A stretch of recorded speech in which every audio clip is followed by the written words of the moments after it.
Bonjour à toutes et à tous et bienvenue dans cette nouvelle leçon intitulée Le découpage syllabique.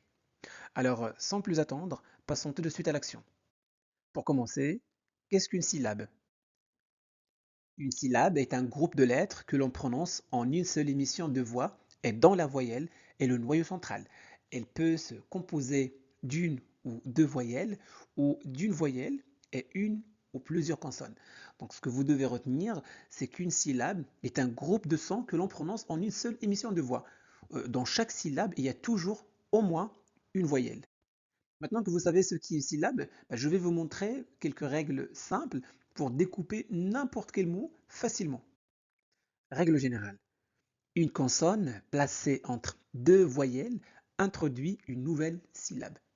Imaginez un train. Chaque syllabe est un wagon. Les consonnes vont avec la voyelle qui suit, donc elles passent dans le wagon d'après. Et surtout, n'oubliez pas, sans voyelle, il n'y a pas de syllabe. Il n'y a pas de syllabe, d'accord? La voyelle est le moteur du wagon. Prenons un exemple, moto. On a une consonne, puis une voyelle, puis encore une consonne et enfin une voyelle. La règle dit que la consonne suit la voyelle qui vient après. On coupe donc mo, to. D'accord? Prenons un deuxième exemple. Lune. Voilà. On a une consonne, L, et une voyelle, U. Ensuite, une consonne, N. Et enfin, une voyelle, E. On coupe donc l'U, N. D'accord? Le N suit la voyelle E. Il va donc dans le wagon d'après. Voilà. Prenons le mot ami. On commence par une voyelle, A. On découpe donc A, mi. Pourquoi? Parce qu'il y a deux voyelles, A et I. En syllabation, chaque voyelle forme le noyau d'une syllabe. La règle est la suivante.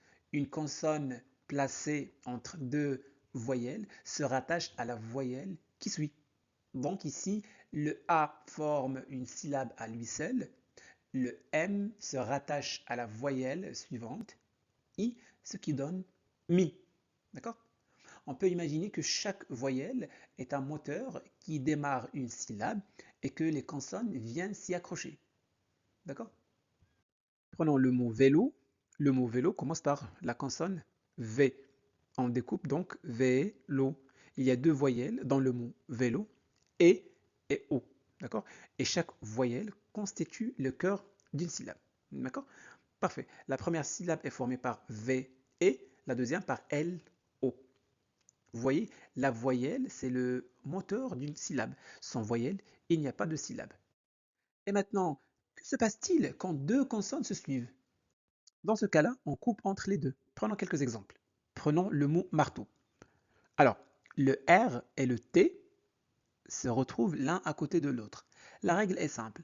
On coupe entre les deux consonnes. Chacune rejoint la syllabe qui lui correspond. Résultat, marteau. C'est très simple, n'est-ce pas? Prenons un deuxième exemple. Garçon.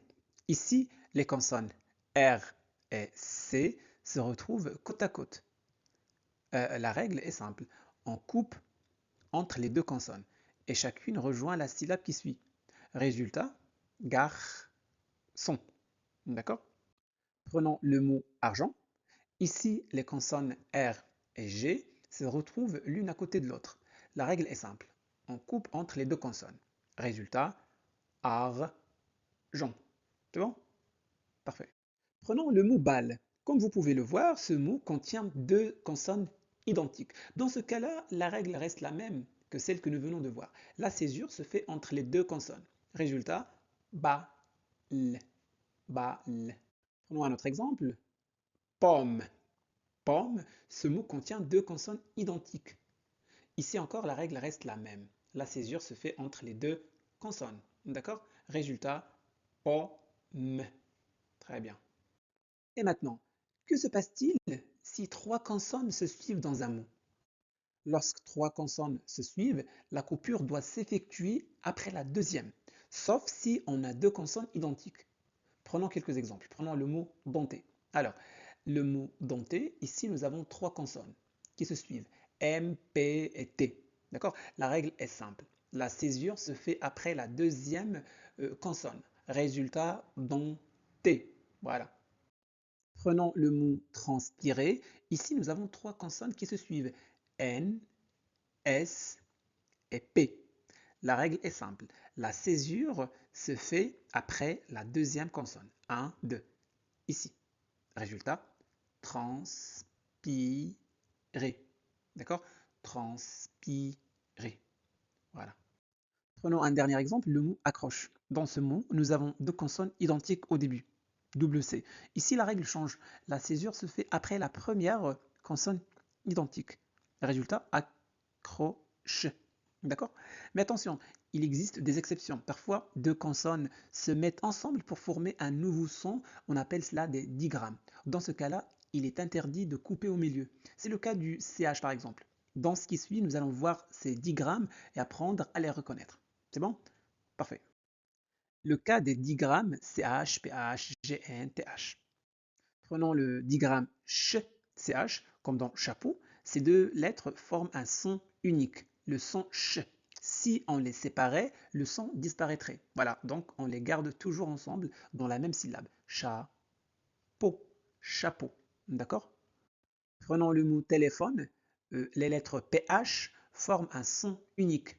Fait. D'accord? On ne les sépare jamais. Elles restent toujours ensemble dans la même syllabe. Résultat, téléphone. Téléphone. Voilà.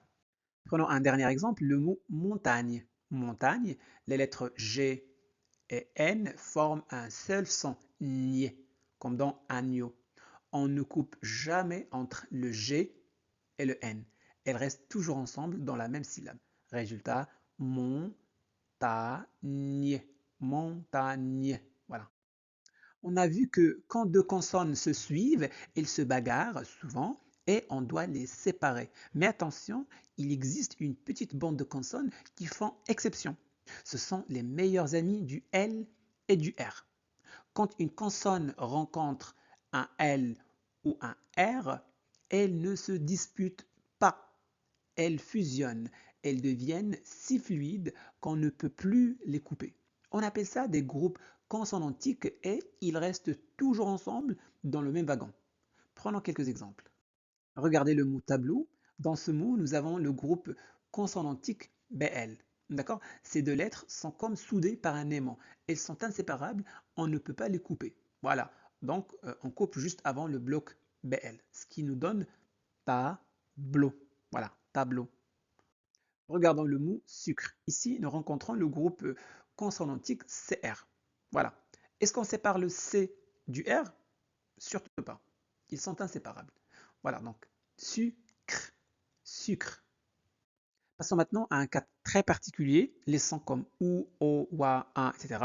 Même si vous voyez deux ou trois lettres écrites, votre oreille n'entend qu'un seul son. C'est ce qu'on appelle des voyelles complexes. Puisqu'elles ne forment qu'un seul bloc sonore, elles sont totalement inséparables. On ne peut pas couper au milieu d'un son. Prenons quelques exemples. Prenons le mot poisson. C'est le mot parfait, car il cache trois règles différentes. Regardez bien. D'un côté, nous avons le bloc OUA. Comme ces deux lettres ne font qu'un seul son, elles sont soudées, donc c'est un bloc inséparable. À la fin, nous avons le son ON. Lui aussi est un bloc uni, on ne coupe jamais entre le O et le N. Et au milieu, nous avons les jumelles, double S. Et comme nous l'avons appris, les jumelles, on les sépare toujours, on coupe donc pile entre les deux. C'est bon? Voilà. Résultat, poisson. Poisson. Et qu'est-ce qu'on fait quand il y a une apostrophe? Bah, c'est une excellente question. Prenons un exemple. L'arbre. Ici, on ne sépare surtout pas le L de l'apostrophe. On garde tout ce bloc collé à la voyelle qui suit. On coupe donc ainsi. L'arbre. Le premier wagon, c'est l'ar. Et le deuxième, c'est notre groupe habituel, bre. C'est bon? C'est fluide, ça glisse, l'arbre. Voilà. Il nous reste juste un petit point à clarifier, la différence entre une syllabe phonétique orale et une syllabe graphique écrite. Bah, en français, un mot ne se découpe pas toujours de la même façon. Ce que l'on entend ne correspond pas forcément à ce que l'on voit à l'écrit. Autrement dit, la prononciation d'un mot ne suit pas toujours son écriture. Alors, qu'est-ce qui change exactement? C'est ce qu'on va voir tout de suite. La syllabe orale, c'est celle de l'oreille.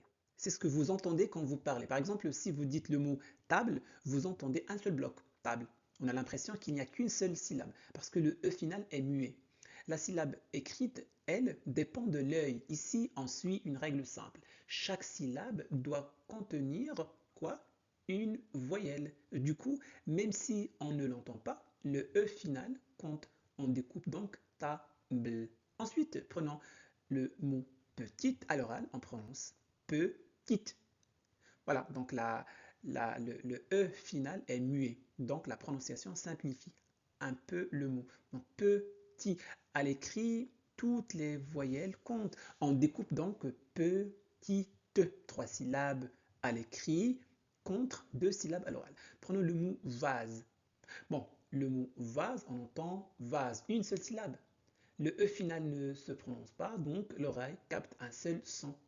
À l'écrit, le E final compte toujours en découpe, donc va z, deux syllabes à l'écrit, mais seulement une à l'oral. Voilà. Enfin, prenons le mot signal. À l'oral, on entend souvent signal. Deux syllabes. Le E final est muet, est presque inaudible. À l'écrit, on doit respecter toutes les voyelles. On découpe donc signal. Trois syllabes à l'écrit contre deux à l'oral. Donc voilà pour aujourd'hui, j'espère que cette vidéo vous a plu. Si c'est le cas, faites-le savoir en laissant un petit j'aime. Vous pouvez partager cette vidéo avec vos amis pour les aider à progresser en français. Et n'oubliez surtout pas de vous abonner à notre chaîne Classe de français pour ne pas manquer nos prochaines vidéos. Merci de votre confiance. Au revoir.